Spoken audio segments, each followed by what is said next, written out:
Hello दोस्तों, स्वागत करता हूं आप सभी का आपके अपने परिवार दीक्षित एजुकेशन अड्डा पर। दोस्तों एक बार फिर हाजिर हो चुका हूं लेकर आप सभी के लिए एकदम ब्रह्मास्त्र वाली क्लास है।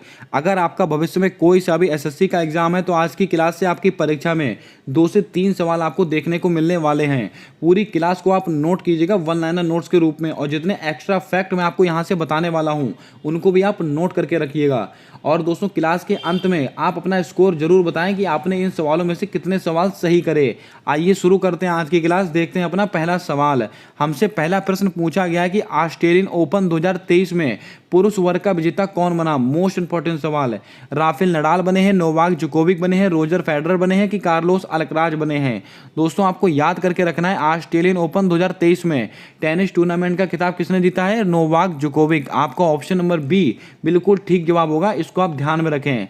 अगर आपसे पूछ लिया जाए फीमेल में कौन जीता, यानी कि महिला विजेता कौन है, तो दोस्तों आपको एक नाम याद रखना है, आर्या सबलेंका। क्या नाम है? आर्या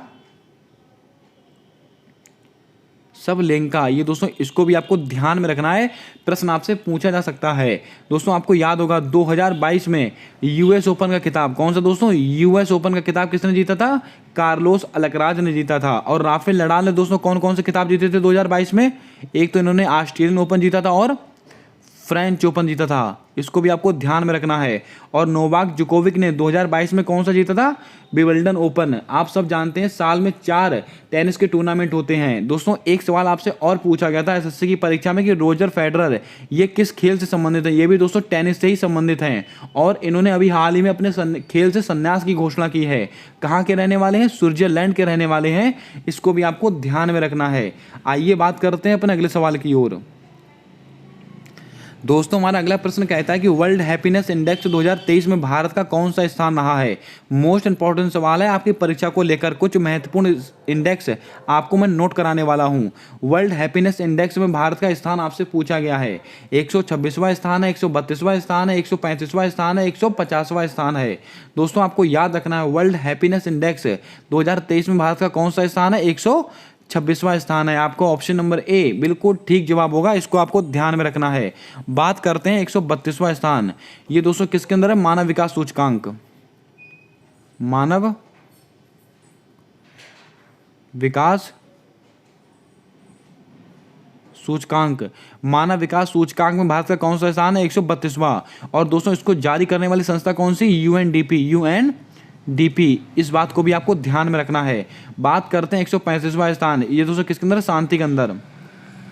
शांति सूचकांक में भारत का कौन सा स्थान है? 135वां स्थान है। और दोस्तों यहाँ पर एक और चीज आपको याद रखनी है, ग्लोबल जेंडर गैप इंडेक्स, इसमें दोस्तों भारत का कौन सा स्थान है? इसमें भी दोस्तों भारत का 135वां स्थान ही है।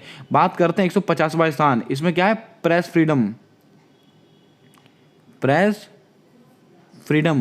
प्रेस फ्रीडम इंडेक्स में भारत का कौन सा स्थान है? 150वां स्थान है। और दोस्तों इसको जारी करने वाली संस्था कौन सी है? Reporters without border. इस बात को भी आपको ध्यान में रखना है। दोस्तों याद कीजिएगा, आपको मैंने बताया था भुखमरी सूचकांक में भारत का कौन सा स्थान है? 107वां स्थान है। और भ्रष्टाचार सूचकांक में भारत का कौन सा स्थान है? जल्दी से कमेंट कर आपको बता देना है। आइए बात करते हैं अपने अगले सवाल की ओर। दोस्तों हमसे अगला प्रश्न पूछा गया कि हॉकी इंडिया पुरुष वर्ग का प्लेयर ऑफ द ईयर कौन बना। मोस्ट इंपॉर्टेंट सवाल, और यहां से आपकी परीक्षा में एक सवाल 100% आपसे पूछा जाने वाला है। दोस्तों हॉकी इंडिया पुरुष वर्ग का प्लेयर ऑफ द ईयर किसको चुना गया? हार्दिक सिंह को चुना गया, सविता पूनिया को चुना गया, कृष्ण बी पाठक को चुना गया, रोहन बोपन्ना को चुना गया।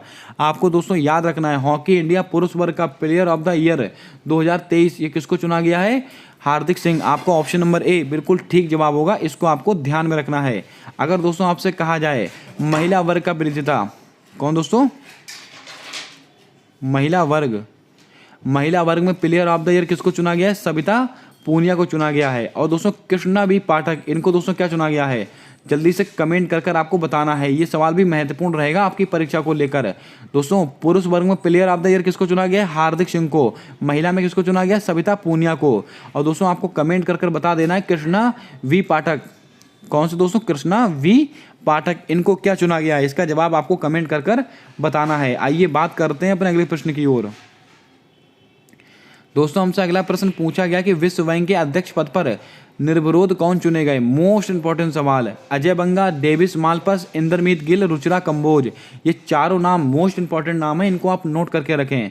विश्व बैंक दोस्तों इसके अध्यक्ष पद पर निर्विरोध कौन चुने गए हैं, तो आपको याद करके रखना है अजय बंगा जी। आपका ऑप्शन नंबर ए बिल्कुल ठीक जवाब होगा, इसको आप ध्यान में रखें। किसके स्थान पर बने हैं, डेविड मालपस के स्थान पर बने हैं। तो आपका तो दोस्तों ये कौन है, उप अध्यक्ष। आपसे प्रश्न कोई सा भी पूछा जा सकता है। आपसे सवाल पूछा जा सकता है कि अजय बंगा किसके स्थान पर बने हैं, डेविड मालपस के स्थान पर बने हैं। और आपसे यह भी पूछा जा सकता है कि विश्व बैंक इसके वर्तमान में अध्यक्ष कौन है, अजय बंगा जी। बात करते हैं इंदरमीत गिल, ये दोस्तों कौन है, ये विश्व बैंक के अर्थशास्त्री, वर्ल्ड बैंक के अर्थशास्त्री। ये किसको नियुक्त किया गया, इंदरमीत गिल को नियुक्त किया गया। इसको भी आपको ध्यान में रखना है, सवाल महत्वपूर्ण रहेगा। रुचिरा कंबोज, आपको याद होगा यूएनओ महासभा में स्थायी प्रतिनिधि, ये किसको चुना गया है, तो आपको याद होगा रुचिरा कंबोज को चुना गया है। अब दोस्तों बात करते हैं विश्व बैंक, आपको याद होगा वर्ल्ड बैंक और दोस्तों IMF, इंटरनेशनल मॉनेटरी फंड, इनको दोस्तों आपस में क्या कहते हैं, जुड़वा बहने कहते हैं। और इनकी स्थापना कब हुई थी, 1944 के दोस्तों ब्रेटन वुड्स सम्मेलन में इनकी स्थापना हुई थी। और इन दोनों का मुख्यालय कहाँ पर स्थित है, वाशिंगटन DC। कहाँ पर, वाशिंगटन DC। इतनी जानकारी आपको और याद रखनी है। दोस्तों जल्दी से वीडियो को लाइक कर दें, चैनल पर पहली बार आए हो तो चैनल को सब्सक्राइब करके बेल वाला आइकन ध्यान से दबा लें, ताकि आने वाली वीडियोस के अपडेट आप तक आसानी से पहुंचते रहें। आइए बात कर लेते हैं अपने अगले प्रश्न की ओर। हमारा अगला सवाल कहता है कि सुभाष चंद्र बोस आपदा प्रबंधन पुरस्कार 2023 किसको प्राप्त हुआ। मोस्ट इंपॉर्टेंट सवाल। कर्नाटक को मिला है, उड़ीसा को मिला है, लुंगलई आपदा स्टेशन को मिला है कि बी और सी दोनों, आपको ध्यान में रखना है। सुभाष चंद्र आपदा प्रबंधन पुरस्कार ये किसको दिया गया है, उड़ीसा और लुंगलई आपदा स्टेशन। तो आपको ऑप्शन नंबर डी बिल्कुल ठीक जवाब होगा। किसको मिला है, उड़ीसा और लुंगलई आपदा स्टेशन। इतनी बातें आपको याद करके रखनी है। अब दोस्तों आपको याद होगा 23 जनवरी, कब, 23 जनवरी, इसको क्या मनाते हैं, पराक्रम दिवस मनाया जाता है। और किसकी दोस्तों जन्म तिथि के उपलक्ष्य मनाते हैं, नेताजी सुभाष चंद्र बोस। दोस्तों आप याद कीजिएगा 1938 का हरिपुरा अधिवेशन, कौन सा, 1938 का हरिपुरा अधिवेशन, इसकी अध्यक्षता किसने की थी, तो आपको याद होगा नेताजी सुभाष चंद्र बोस। और दोस्तों 1939 में इन्होंने क्या किया था, फॉरवर्ड ब्लॉक, इसकी स्थापना किसने की थी, इसकी स्थापना भी दोस्तों नेताजी सुभाष चंद्र बोस ने की थी। इतनी चीजें आपको याद रखनी है। आइए बात करते हैं अपने अगले सवाल की ओर। दोस्तों हमसे अगला प्रश्न पूछा गया कि संतोष ट्रॉफी 2023 का विजेता कौन बना। ये सब सवाल आप रट डालें, 100% यहाँ से प्रश्न आपकी परीक्षा में बनना ही बनना है। संतोष ट्रॉफी 2023 याद रखिएगा, 2023 वाला आपसे पूछा है। केरल, पश्चिम बंगाल, कर्नाटक, सौराष्ट्र। दोस्तों आपको बता दें संतोष ट्रॉफी 2023 इसका विजेता कौन बना है, कर्नाटक। आपका ऑप्शन नंबर सी बिल्कुल ठीक जवाब होगा। और 2022 वाला कौन जीता था, तो आपको याद होगा केरल दोस्तों 2022 वाला जीता था। किसको हराया था, पश्चिम बंगाल को हराया था। लेकिन दोस्तों मैंने क्या पूछा, 2023 में कौन जीता है, कर्नाटक जीता है। बात करते हैं सौराष्ट्र, ये दोस्तों कौन जीता, रणजी ट्रॉफी 2022-23, ये दोस्तों कौन जीता है, तो आपको याद रखना है सौराष्ट्र जीता है। इसको भी आपको ध्यान में रखना है। आइए बात करते हैं अपने अगले सवाल की ओर। हमारा अगला प्रश्न कहता है कि भारत के वर्तमान अटॉर्नी जनरल कौन है। दोस्तों आज इस सवाल के ऊपर आप मोस्ट इंपॉर्टेंट डाल लें और लिख लें, 100% किसी ना किसी शिफ्ट में इन 4 नामों में से एक नाम आपसे पूछा जाने वाला है। भारत के वर्तमान अटॉर्नी जनरल यानी कि दोस्तों महान्यायवादी कौन है। आर वेंकट रमणी है, मल्लिकार्जुन खड़गे हैं, ऋतुराज अवस्थी हैं, केवी शाहजी हैं। आपको दोस्तों बता दें भारत के वर्तमान में अटॉर्नी जनरल कौन है, आर वेंकट रमणी। आपको ऑप्शन नंबर ए बिल्कुल ठीक जवाब होगा, इसको आप ध्यान में रखें। और दोस्तों इनका आर्टिकल कौन सा है, इनका आर्टिकल है आर्टिकल नंबर 76। अगर आपसे कहा जाए ये महान्यायवादी किसके प्रसाद पर्यंत कार्य करते हैं, राष्ट्रपति के, ये राष्ट्रपति के प्रसाद पर्यंत कार्य करते हैं, इसकी भी जानकारी आपको होनी चाहिए। मल्लिकार्जुन खड़गे ये दोस्तों कौन है, कांग्रेस के वर्तमान अध्यक्ष, कांग्रेस के वर्तमान में अध्यक्ष ये दोस्तों कौन है, मल्लिकार्जुन खड़गे। मोस्ट इंपॉर्टेंट सवाल, एसएससी ने पूछा हुआ सवाल है। ऋतुराज अवस्थी ये दोस्तों कौन है, 22वें, कौन से क्रम के, 22वें विधि आयोग के अध्यक्ष, 22वें विधि आयोग के अध्यक्ष ये दोस्तों कौन बने हैं, तो आपको याद रखना है ऋतुराज अवस्थी। इसके अलावा केवी शाहजी, ये कौन है,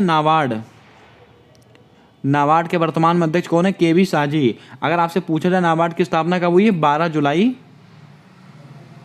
1982 को नाबार्ड की स्थापना हुई थी। और दोस्तों आपको याद होगा कौन सी समिति की सिफारिश पर हुई थी, शिवरमन समिति। इसको भी आपको ध्यान में रखना है। आइए बात करते हैं अपने अगले सवाल की ओर।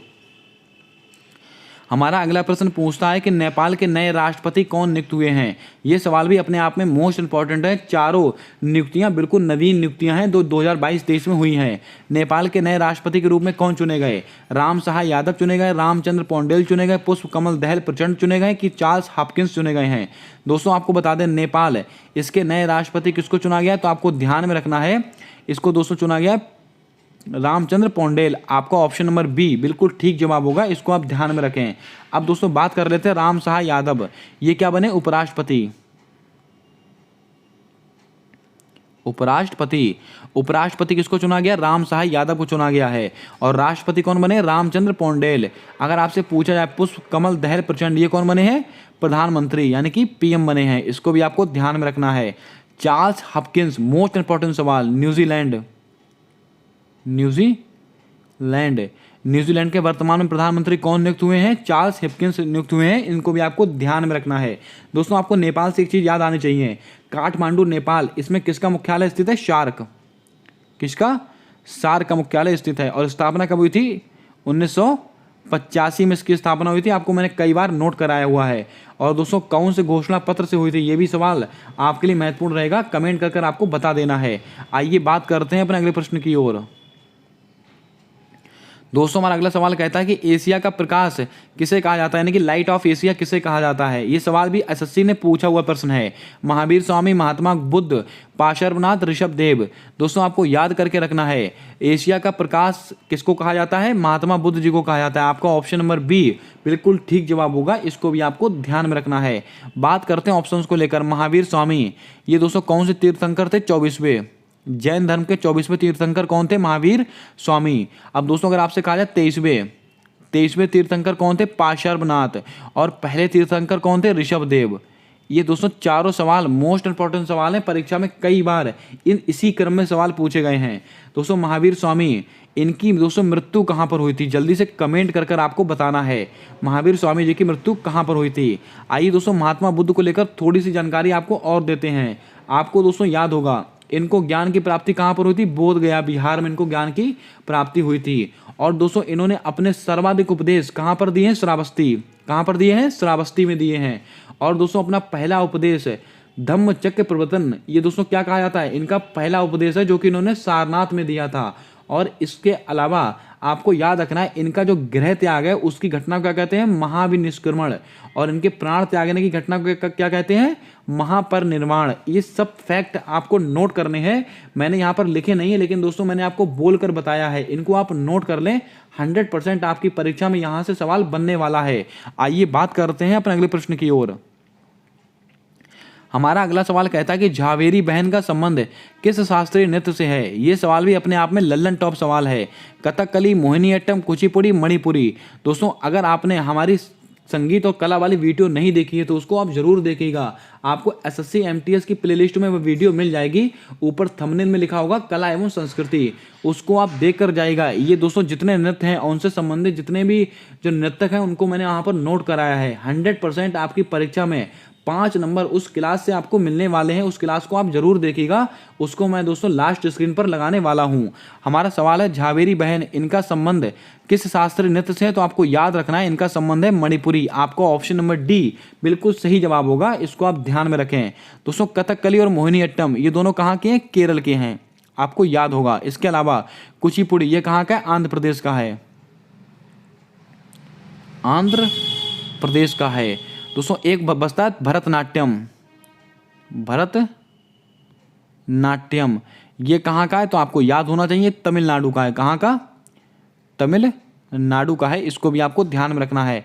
एक दोस्तों होता है कथक, कथक, ये कहाँ का, ये उत्तर भारत का है, आपको याद होगा। दोस्तों ये सब सवाल अति महत्वपूर्ण रहेंगे आपकी परीक्षा के लिए। दोस्तों भरतनाट्यम से आपको एक नाम याद रखना, रुक्मणी देवी अरुंडेल, इनका संबंध किससे, भरतनाट्यम से है। और भारत में कुल कितने क्लासिकल डांस हैं, 8, और क्लासिकल लैंग्वेज कितनी है, 6 यानी कि 6। इसको भी आपको लिख लेना है। आइए बात करते हैं आज अगले सवाल की ओर। दोस्तों हमारा अगला सवाल पॉलिटी को लेकर है। भाग 9 में निम्नलिखित में से किसका उल्लेख किया गया है, पंचायत का, नगर पालिका का, सहकारी समिति का, अनुसूचित जाति और जनजाति का। दोस्तों आपको बता दें महत्वपूर्ण भाग आपकी परीक्षा में पूछे जाने वाले सवाल होते हैं। भाग 9 में ये किसका उल्लेख है, तो आपको याद रखना है पंचायत का। आपका ऑप्शन नंबर ए बिल्कुल ठीक जवाब होगा, इसको आप ध्यान में रखें। अगर आपसे कहा जाए नगर पालिका, ये दोस्तों भाग 9A, भाग 9A इसमें किसका उल्लेख है, नगर पालिका का। सहकारी समिति भाग 9B में किसका उल्लेख है, सहकारी समिति। और अनुसूचित जाति और जनजाति, ये दोस्तों भाग 10 इसका उल्लेख है, इसको भी आपको ध्यान में रखना है। दोस्तों अगर आपसे पूछा जाए भाग 3, इसमें किसका उल्लेख है, भाग 4 और भाग 4A, ये चारों भी आपको याद रखने। भाग 3 इसमें दोस्तों किसका उल्लेख है, मौलिक अधिकार का उल्लेख है। और दोस्तों भाग 4 में किसका उल्लेख है, डीपीएसपी यानी कि नीति निर्देशक तत्वों का उल्लेख है। और दोस्तों भाग 4A इसमें मौलिक कर्तव्यों का उल्लेख है, इसको भी आपको ध्यान में रखना है। उम्मीद करता हूं आपने सारे सवालों को अच्छे से नोट किया होगा, सारे फैक्ट को आपने अच्छे से लिखा होगा। अब आप कमेंट करके बताएं इन 11 सवालों में से आपको कितने सवाल ठीक पता थे। अपना स्कोर कमेंट बॉक्स में आप जरूर बताएं। कैसी लगी आज की क्लास, कैसे लगे आज के सवाल, और कैसा लगा आज का दोस्तों जो आपको मैंने एक्सप्लेन किया है, आपको एक्सप्लेनेशन, उसका जवाब भी आपको कमेंट कर जरूर बताना है। मिलते हैं आने वाली अगली वीडियो में, तब तक के लिए जय हिंद, जय भारत दोस्तों।